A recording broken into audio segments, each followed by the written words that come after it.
Guys, you are watching English trainer Bhushan Patil और आज के वीडियो में बात करेंगे हम लोग कॉन्टिन्यूस टेंस के affirmative, negative, interrogative, W sentence हम लोग कैसे बनाते हैं। तो करते हैं वीडियो को start. Let start the video. सबसे पहले देख रहे हैं आप लोग, आपके सामने जो स्ट्रक्चर लिखा हुआ है, जैसे आपसे मैं कहूँ कि जब आप कोई बोलते हो कि कॉन्टिन्यूस टेंस हमारा वो टेंस है जहां पर आप लोग कोई काम कर रहे हैं। जैसे आपने कहा कि मैं पढ़ा रहा हूँ, मैं बोल रहा हूँ, मैं लिख रहा हूँ, मतलब आपने कहा कि वो टेंस जहां पर हम लोग कोई काम कर रहे हैं वो सेंटेंस कहाँ बनता है हमारा प्रेजेंट कॉन्टिन्यूस टेंस के अंदर। जैसे आपने कहा कि मैं पढ़ा रहा हूँ, सेंटेंस क्या होगा यहाँ पर आई एम टीचिंग। क्या होगा सेंटेंस? I am teaching. अब वैसे आपने कहा उसको अगर नेगेटिव बनाना हो तो उसमें क्या लगा दोगे? नॉट लगा दोगे। तो आपने कहा मैं नहीं पढ़ा रहा हूँ, आई एम नॉट टीचिंग। अब उसको इंटेरोगेटिव बनाओगे तो हमने पहले ही पढ़ा हुआ है कि हम लोग जब उसको इंटेरोगेटिव बनाते हैं तो जो हेल्पिंग हमारी होती है इज एम आर उठ के आ जाती है, हमारी आगे आ जाएगी। तो आपने कहा कि क्या मैं पढ़ा रहा हूँ, तो अब सेंटेंस क्या होगा? Am I teaching. देखिए, अब वैसे आपने कहा कि मैं क्यों पढ़ा रहा हूँ, तो अब सेंटेंस हो जाएगा क्या?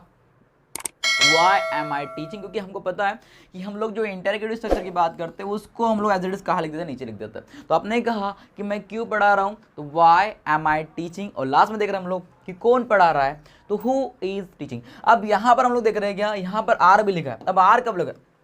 जब हम बात करेंगे, जब एक से ज़्यादा की बात होगी तो हम लोग आर लगाएंगे। जैसे आपने कहा कि कौन पढ़ा रहे हैं, तो आप बोलेंगे हु आर टीचिंग। कौन जा रहे हैं, हु आर गोइंग। कौन लिख रहे हैं, हु आर राइटिंग। लेकिन कौन लिख रहा है, तो आप बोलोगे हु इज राइटिंग। जब एक की बात होती है तो यहाँ पर इज लगता है, जब ज़्यादा की बात होगी तब क्या लगाओगे? यहाँ पर आर लगाना है सिंपली। तो आगे आपने कहा कि वह स्कूल जा रहा है, सेंटेंस क्या होगा? He is going to school. वह स्कूल नहीं जा रहा है, ही इज नॉट। सेंटेंस जाएगा आपका क्या? He is not going to school. क्या वह स्कूल जा रहा है? Is he going to school. वह स्कूल क्यों जा रहा है? Why is he going to school. और कौन स्कूल जा रहा है? Who is going to school.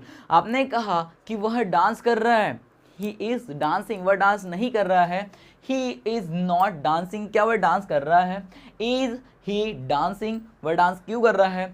Y is he dancing. और कौन डांस कर रहा है? तो आपने कहा क्या? Who is dancing. तो इस तरह से हम लोग अफर्मेटिव, नेगेटिव, इंटेरोगेटिव, डब्ल्यू बनाते हैं जिसके हम लोग प्रेजेंट कॉन्टिन्यूस टेंस के अंदर। अब देखिए, हाँ जी दोस्तों, अब हम बात कर रहे हैं वो टेंस, हमारा पास्ट कॉन्टिन्यूस टेंस हमारा वो टेंस होता है जहां पर आप कोई काम कर रहे थे। जैसे आपने कहा, पहले हमने देखा कि कोई काम कर रहे हो, लेकिन अब आपने कहा कि कोई काम कर रहे थे, पास की बात हो रही, मतलब कोई एक्टिविटी थी जो पास में हो रही थी। तो आपने कहा मैं पढ़ा रहा था। अब सेंटेंस क्या हो जाएगा? I was teaching. मैं नहीं पढ़ा रहा था, आई वॉज नॉट टीचिंग। क्या मैं पढ़ा रहा था? Was I teaching.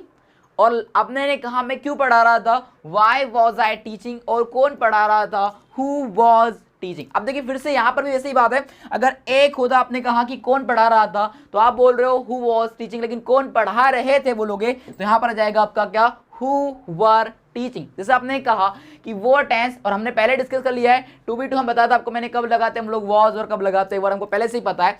तो आप देख नेक्स्ट सेंटेंस लेते हैं हम लोग। जैसे आपने कहा नेक्स्ट सेंटेंस, आप इंग्लिश बोल रहे थे, यू वर स्पीकिंग इंग्लिश। इसको नेगेटिव बनाएंगे, आप इंग्लिश नहीं बोल रहे थे, you were not speaking English. क्या आप इंग्लिश बोल रहे थे? Were you speaking English. और आपने कहा आप इंग्लिश क्यों बोल रहे थे? Why were you speaking English. और कौन इंग्लिश बोल रहा था? Who was speaking English. अगर आपने कहा कौन इंग्लिश बोल रहे थे बोलेंगे तो बोलोगे who were speaking English. Next sentence आपने कब से, अगर मैं कहूँ कि मैं पढ़ा रहा था, तो मैंने एक सेंटेंस कहा कि आई वॉज टीचिंग। मैं नहीं पढ़ा रहा था, आई वॉज नॉट टीचिंग। क्या मैं पढ़ा रहा था? Was I teaching. और मैं क्यों पढ़ा रहा था? Why was I teaching. और कौन पढ़ा रहा था? Who was teaching. तो ये सेंटेंस हम लोग कहाँ बनाते हैं? हमारे पास्ट कॉन्टिन्यूस टेंस के अंदर। आपने कहा कि वह डांस कर रहा था, ही वॉज डांसिंग। वह डांस नहीं कर रहा था, ही वॉज नॉट डांसिंग। क्या वह डांस कर रहा था? Was he dancing. वह डांस क्यों कर रहा था? Why was he dancing. और कौन डांस कर रहा था? Who was dancing. तो इस तरह से हम लोग बनाते हैं कौन से सेंटेंस? हमारे पास कॉन्टिन्यूस के अफर्मेटिव, नेगेटिव, इंटरोगेटिव, डब्ल्यूएच और हुपेड सेंटेंस। हाँ जी दोस्तों, आगे हम देख रहे हैं कौन सा टेंस हमारा फ्यूचर कॉन्टिन्यूस, जहां पर आप बोलते हो कि कौन सा टेंस है फ्यूचर कॉन्टिन्यूस, जहां पर आपने कहा कि कोई काम हो रहा होगा। इसका स्ट्रक्चर बनता है हमारा क्या, अफर्मेटिव स्ट्रक्चर की अगर हम बात करें तो आप यहाँ बोलते हो, यहाँ पर लगता है विल बी।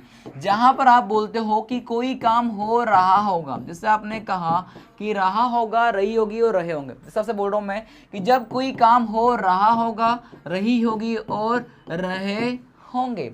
आपने कहा कि मैं पढ़ा रहा हूँ, आई विल बी टीचिंग। मैं बोल रहा हूँ, आई विल बी स्पीकिंग। आप इंग्लिश सीख रहे होंगे, you will be learning English. आप सेंटेंसेस बना रहे होंगे, you will be making sentences. आप यहाँ आ रहे होंगे, यू विल बी कमिंग। तो आप यहाँ बोल रहे हो कौन सा, आपने कहा कि वो टेंस जहाँ पर कोई काम हो रहा होगा, वो सेंटेंस बनाते हैं हम लोग फ्यूचर कॉन्टिन्यूस टेंस के अंदर। अगर इसको नेगेटिव अगर बनाएंगे हम लोग, तो आप सिंपली आपको विल के बाद लगा देना है, क्या, नॉट लगा दोगे। तो आपने कहा कि मैं नहीं आ रहा हूँगा, तो आप यहाँ बोल दोगे सिंपली क्या, I will not be going. या फिर आपने बोला गोइंग बोल रहा हूँ मैं, आपने कहा आई विल नॉट बी। हाँ जी, अब उसको नेगेटिव बनाना, तो आपने कहा मैं नहीं आ रहा हूँ, तब बोलेंगे I will not be coming. मैं नहीं पढ़ा रहा हूँ, I will not be teaching. मैं नहीं सुन रहा हूँ, I will not be listening. आप इंग्लिश नहीं सीख रहे होंगे, you will not be learning English. आप इंग्लिश सीख रहे होंगे तो you will be learning English. अब इसको इंटरोगेटिव बनाएंगे, जैसे आपने कहा क्या मैं इंग्लिश बोल रहा हूँ, तो आप यहाँ बोलोगे क्या, will I be speaking English. अब यहाँ क्या बोल रहे हो, विल को उठा के सिर्फ आगे लिखना है आपको, क्योंकि हम लोग हमेशा इंटरोगेटिव स्ट्रक्चर्स में विल हमेशा एक हेल्प उठा के रखोगे आगे, तो यहाँ पर हमारा विल जाएगा आगे। क्या मैं इंग्लिश बोल रहा हूँ, will I be speaking English. क्या मैं प्रैक्टिस कर रहा हूँ, विल आई बी प्रैक्टिस। क्या मैं डांस कर रहा हूँ, विल आई बी डांसिंग। तो यहाँ पर हम लोग क्या बोलते हैं, इससे इंटरोगेटिव स्ट्रक्चर। अब उसको डब्ल्यूएच बनाना हो, जैसे आपने कहा डब्ल्यूएच बनाना, तो इसमें सिर्फ हमको वही का वही इंटरोगेटिव स्ट्रक्चर जो हमारा है उसको एज इट इज नीचे लिख देना है। तो आपने कहा कि मैं इंग्लिश क्यों बोल रहा हूँ, तो हम बोलेंगे why will I be speaking English. तो ये स्ट्रक्चर होगा आपका क्या, आपने कहा मैं इंग्लिश क्यों बोल रहा हूँ, तो आपने बोल दिया simply why will I be speaking English. मैं डांस क्यों कर रहा हूँ, why will I be dancing. मैं वहाँ क्यों जा रहा हूँ, why will I be going there. और लास्ट में हमारा जो बनता है हमारा कौन सा, हु वाला, जहाँ पर आपने कहा कि कौन बोल रहा होगा, तो यहाँ पर हम बोल देंगे क्या, हु विल बी स्पीकिंग। कौन आ रहा होगा, हु विल बी कमिंग। कौन प्रैक्टिस कर रहा होगा, हु विल बी प्रैक्टिसिंग। देखिए फिर से एक बार लेते हैं, जैसे मैं आपसे मैंने कहा कि आपने कहा कि वह स्कूल जा रहा होगा, he will be going to school. वह स्कूल नहीं जा रहा होगा, he will not be going to school. क्या वह स्कूल जा रहा होगा, will he be going to school. वह स्कूल क्यों जा रहा होगा, why will he be going to school. और कौन स्कूल जा रहा होगा, who will be going to school. तो इस तरह से हम लोग फ्यूचर कॉन्टिन्यूस के हम लोग अफर्मेटिव, नेगेटिव, इंटरोगेटिव, डब्ल्यूएच और प्रेजेंट सेंटेंस हम लोग बनाते हैं। अगर दोस्तों वीडियो अच्छी लगी हो तो लाइक, शेयर एंड सब्सक्राइब करना ना भूले। Thank you so much for watching this video. Thank you so much.